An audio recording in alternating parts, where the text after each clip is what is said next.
मेरी ओर से गणतंत्र दिवस की बहुत बहुत बधाई और हार्दिक शुभकामनाएं। जैसा कि हम सब जानते हैं कि आज हम देश का 77वां गणतंत्र दिवस मना रहे हैं। पूरे भारत देश में आज बहुत धूमधाम से इस दिन को मनाया जाता है। आप सब लोग सुबह जब सोकर उठे तो देखा तो लगा कि आज तो झंडा फहराने में लेट हो जाएगा, पर ईश्वर की कृपा रही कि मौसम खुला और निश्चित जो समय हमारे लिए दिन ठहराया जाता है कि सुबह 7:30 और 8-9 बजे के बीच हर जगह, हर प्रांगण में, वो चाहे शासकीय स्कूल हो या फिर शासकीय कोई कार्यालय हो या प्राइवेट, कहीं भी अधिक से अधिक 9 बजे तक झंडा फहरा दिया जाता है। हमारा राष्ट्रीय ध्वज हम सब जिसे बहुत गौरव से हम उसकी सलामी देते हैं। आज मैं आप सबके साथ उस राष्ट्रीय तिरंगे को सलाम करती हूँ और आप सबको मैं धन्यवाद देती हूँ हमारे सर को कि उन्होंने मुझे बुलाया यहाँ चीफ गेस्ट के रूप में, और आज आप सबके बीच में मैं यहाँ पर उपस्थित हूँ और आप सब लोग मुझे सुन रहे हैं। ये मेरे लिए बहुत गौरव की बात है। मेरा बेटा और बेटी भी इसी स्कूल में पढ़कर निकले हैं। आपके बगल में जो हिंदी मीडियम स्कूल है, मेरा बेटा और बेटी भी इसी स्कूल में पढ़ते थे। बहुत कम लोग जानते होंगे कि मेरी बेटी भी इसी स्कूल से पढ़कर 12 तक निकली है। तो मेरे लिए ये बहुत ही गौरव की बात है कि जिस स्कूल में मेरे बच्चे पढ़े हैं, आज मैं वहाँ की चीफ गेस्ट हूँ।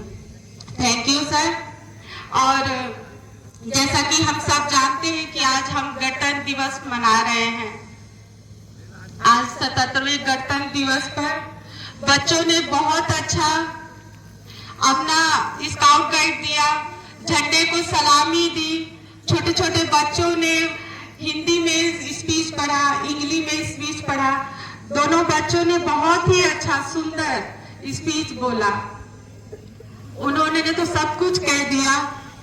मैं ये कहना चाहूंगी कि आज हम जो इस देश में, इस खुले प्रांगण में आज हम अपना गणतंत्र दिवस मना रहे हैं, तो वो हमारे वीर सपूतों की बलिदान है।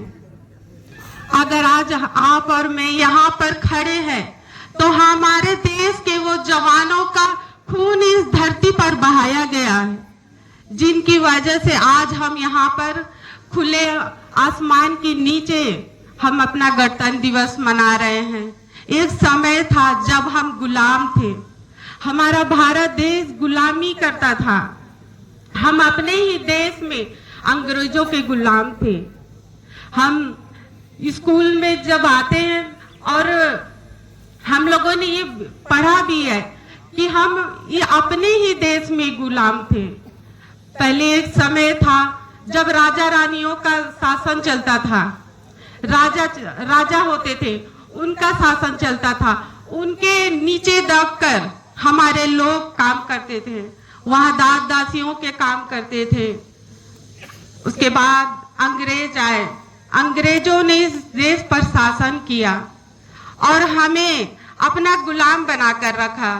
हर चीज में हमें कर देना पड़ता था। अगर हम खेती कर रहे हैं तो खेती में भी हमें कर देना पड़ता था। हमारी माताएं बहनें उनके यहाँ नौकरों का काम किया करती थी, क्योंकि हम मजबूर थे। हमारे देश में कोई ऐसा संविधान लागू नहीं था कि उस संविधान की वजह से हम स्वतंत्र रूप से घूम सके। लेकिन हमारे देश को आजाद करवाने में महात्मा गांधी जी का बहुत बड़ा योगदान है।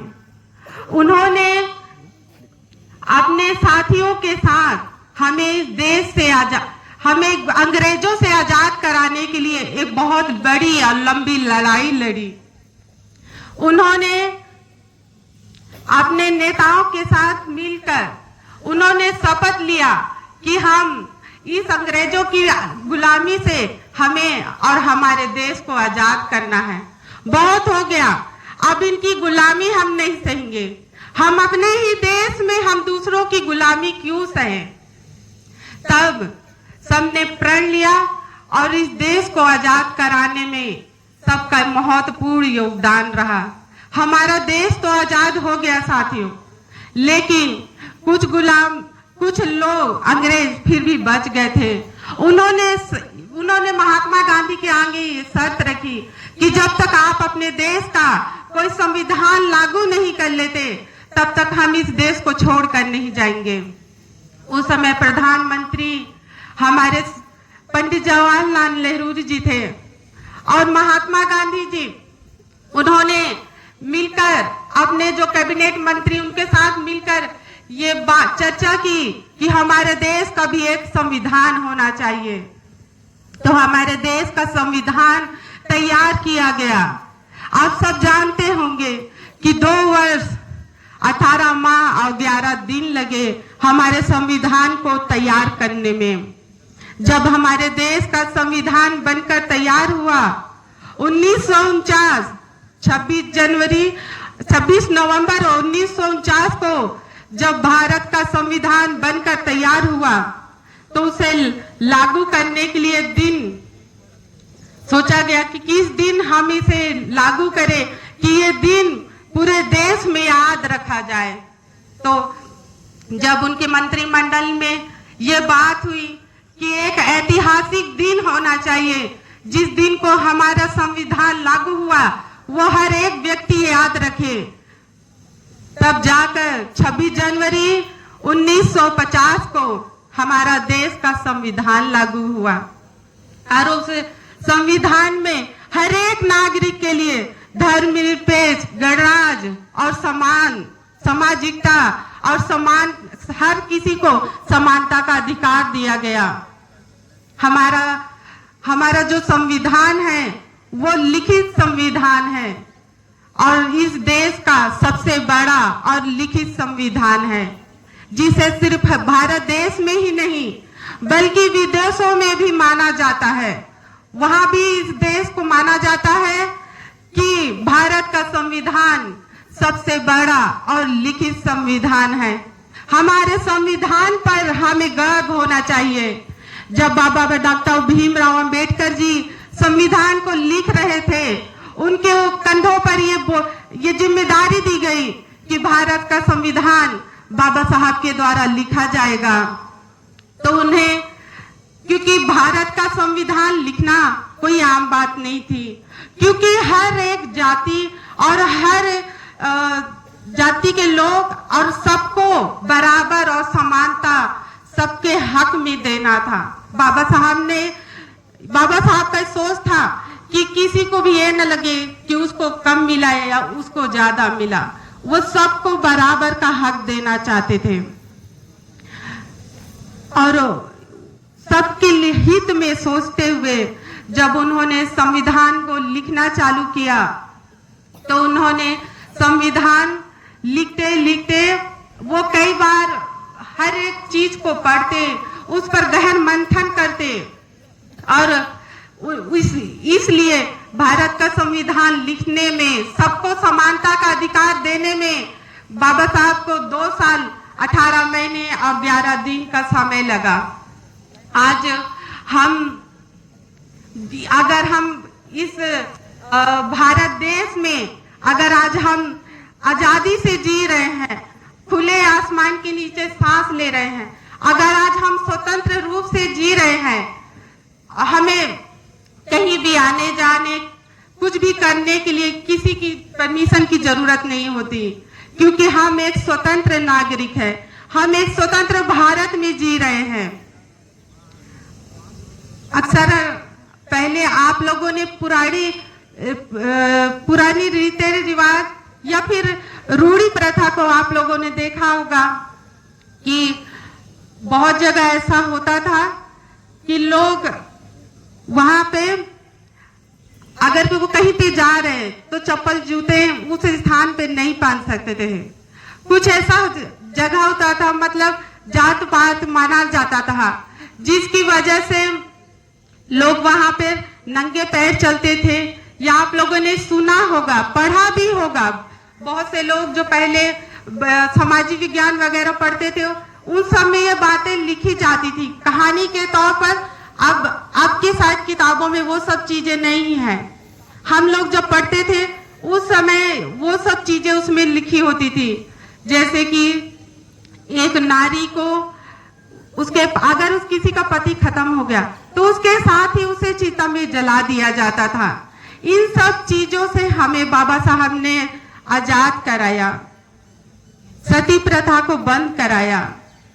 बहुत सी चीजें हैं जो बाबा साहब डॉक्टर भीमराव अंबेडकर ने अपने संविधान में लिखा है, और उस वजह से आज हम सब यहाँ पर उपस्थित हैं और अपने देश का स्वतंत्र गणराज्य दिवस मना रहे हैं। स्वतंत्र हम इसलिए बोलते हैं क्योंकि आप और मैं सिर्फ कल्पना कर सकते हैं कि उस समय का जीवन कैसा रहा होगा, क्योंकि हमारे देश के जो सैनिक थे, हमारे देश के जो मंत्री लोग थे, हमारे देश के जो नागरिक थे, उन्होंने कितना कष्ट या फिर कितना सहनशील किया होगा हर एक चीजों के लिए, छोटी छोटी चीजों के लिए। आजकल जब बच्चे माँ बाप से छोटी सी चीजों को मांगते हैं तो वो उन्हें जल्दी से पूरा कर देते हैं। आजकल टेक्नोलॉजी इतनी ज्यादा हाई हो गई है कि अगर हम बाहर नहीं जा पा रहे तो हमें ऑनलाइन ऑर्डर करके मंगवा लेते हैं। बच्चे आजकल जान गए हैं कि ऑनलाइन ऑर्डर कैसे किया जाता है। उन्हें कुछ भी चीज की जरूरत है, वो अगर यहाँ नहीं मिल रहा है, यदि किसी को अंबिकापुर जाना है तो वो सोचते हैं क्यों जाना, वो ऑनलाइन ऑर्डर। उस समय के समय में, उस जमाने में ये सब चीजें नहीं हुआ करती थी। अगर किसी को अपनी बात दूसरे तक पहुंचाना है तो एक खत को पहुंचने में ही महीने भर का समय लग जाता है। अगर कोई मर गया तो उसको इस बात की खबर देने के लिए ही उसकी पूरी क्रियाक्रम हो जाती, तब जाकर रिश्तेदारों को पता चलता था कि हाँ ऐसा उनके साथ हो गया है, ऐसी घटना घटी है। लेकिन आज टेक्नोलॉजी इतनी आगे है कि हम एक फोन लगाते हैं और देश की बात विदेशों तक पहुंच जाती है। तो भाइयों, अगर आज हम इस आधुनिक जीवन में जी रहे हैं, हमें इतनी टेक्नोलॉजी मिल रही है, हमें इतनी सुख सुविधा मिल रही है, तो वो सब हमारे देश के वीर जवानों की वजह से है। अगर उन्होंने शायद लड़ाई नहीं लड़ी हुई, आजादी के समय अगर उन्होंने अपना हिस्सा नहीं लिया होता, अपना योगदान नहीं दिया होता, तो शायद आज आप और मैं इस जगह पर स्वतंत्र रूप से अपना देश का गणतंत्र दिवस नहीं मना रहे होते। आज आप और मैं भी दबे कुचले होते, हम खाने के लिए तरस जाते, पहनने के लिए तरस जाते। उस समय न तो पीने के लिए पानी होता था, आजकल लोग महंगे महंगे मिनरल वाटर पीते हैं। जरा सोचिए, उस समय कुएं से भी पानी पीने के लिए हमारे लोगों को कितना कष्ट सहना पड़ता था। खाने के लिए आजकल तो वैरायटी की खाना मिलता है। एक ऑर्डर किए जोमेटो से, 5 मिनट में मैगी तैयार हो जाती थी, मैगी तैयार हो जाती है, पर उस समय ऐसा नहीं था। आजकल आप लोगों के पास जितनी सुविधाएं हैं, लोग उतने ही आलसी होते जा रहे हैं। मैं यहाँ पर बच्चों से कहना चाहूंगी कि जितनी टेक्नोलॉजी आज आपको मिल रही है उसका सदुपयोग करें। मोबाइल अगर आपको मिलती है तो उसका सदुपयोग करें, व्यर्थ ना करें, अपने समय को समझे। आप लोगों ने सुना होगा टाइम इज मनी, उस टाइम को महत्व समझे, पढ़े और अपने टीचर का और स्कूल का नाम रोशन करें। जो यहाँ पर पेरेंट्स आए हुए हैं, मैं उनसे भी कहना चाहूंगी कि बच्चों को समय दें। आजकल बहुत से पेरेंट्स अपने अपने मोबाइल में लगे रहते हैं और बच्चों को समय नहीं देते, बच्चों को अलग से मोबाइल दे देते हैं। मैं नाम नहीं लेना चाहूंगी, मेरे पड़ोस में एक महिला थी, महिला हैं, अभी वो दूसरी जगह, वो बच्चे उन्हें परेशान करते थे, वो इसलिए वो बच्चों को भी मोबाइल देकर रखी थी। हम लोग जब देखते थे तो सोचते थे कि जमाना कहाँ जा रहा है, बच्चे कहाँ जा रहे हैं, और पेरेंट्स कहाँ जा रहे हैं। अगर इस तरह से हमारा देश चलता रहा तो शायद हम जो बुरी आदतें हैं उन्हें तो हम नहीं छोड़ पाएंगे, लेकिन निश्चय हम जो पहले जमाने में हुआ था हम और पीछे चले जाएंगे। इसलिए बच्चे, टीचर्स तो अपनी जिम्मेदारियां बखूबी निभाते, लेकिन बच्चे 8 घंटे यहाँ पढ़ते हैं, लेकिन घर में जाने के बाद पेरेंट्स बोलते हैं कि टीचर क्या करते हैं, वो क्यों नहीं बच्चों पे ध्यान देते हैं। मेरी बातों का बुरा मत मानिएगा जो पेरेंट्स यहाँ आए हुए हैं, क्योंकि मैं खुद एक पेरेंट्स हूँ। मैं अपने बच्चों को, मेरे बच्चे इतना डरते थे मुझसे कि अगर मैं कहीं बाहर गई हूँ, अब गेट खुलने का आवाज है, मम्मी आ गई, टीवी भी सब बंद करके किताब खोलकर बैठ जाते थे। बच्चों में डर होना चाहिए। पेरेंट्स की जिम्मेदारी बनती है कि अगर स्कूल भेजते हैं तो ये ना समझे कि पूरा से मतलब टीचर ही दे। टीचर, बहुत से पेरेंट्स मैंने सुना है बोलते हैं कि हम स्कूल क्यों भेजते, पढ़ने ही तो भेजते, बच्चे वहां जाकर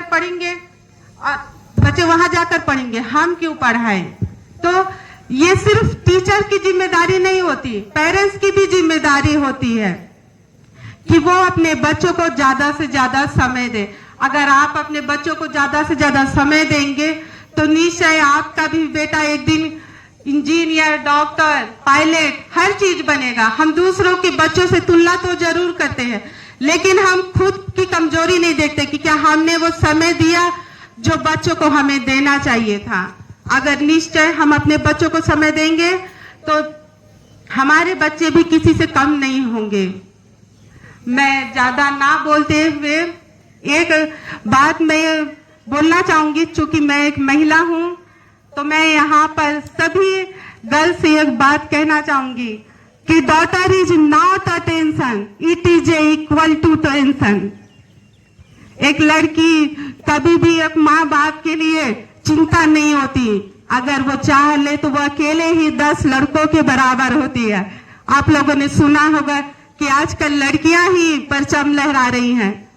तो आप सब इस स्कूल का, आपने रिस्पेक्टेड टीचर का नाम जरूर रोशन करें। Thank you. फिर से आप सबको गणतंत्र दिवस की बहुत बहुत बधाई, शुभकामनाएं।